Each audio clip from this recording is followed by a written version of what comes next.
On this week's Music Nerd, do shows like American Idol, The X Factor, The Voice, The Glee Project, and America's Got Talent have a future in the internet era? Music Nerd this week. Before we get to the meat of this week's Music Nerd, I have to do my obligatory weekly plugging of my Spotify playlist. This week I added some Mute Math, as per the suggestion of Twitter username The Youth Blog.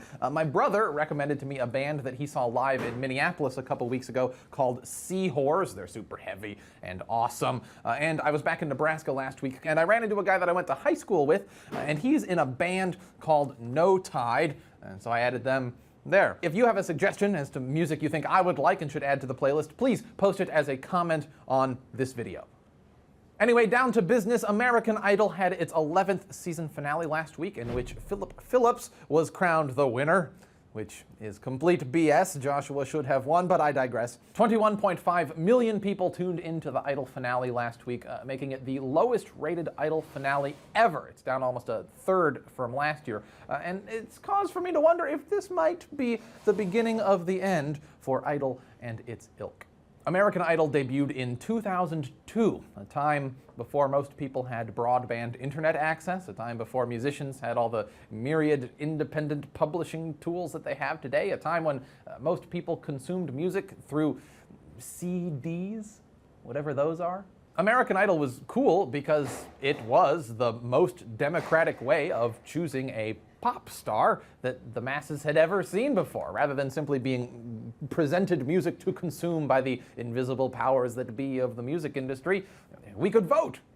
Revolutionary. Today, though, the music industry is going through a paradigm shift that is undermining what was initially so cool about Idol, and that I think might have something to do with its slipping ratings. The infrastructure is now in place for music to go viral in much the same way that videos have been going viral for the last few years. You know, someone sees something that they like, and they share it with their friends, who share it with their friends, who share it with their friends, accumulating millions of hits as it makes its way through the social networking universe.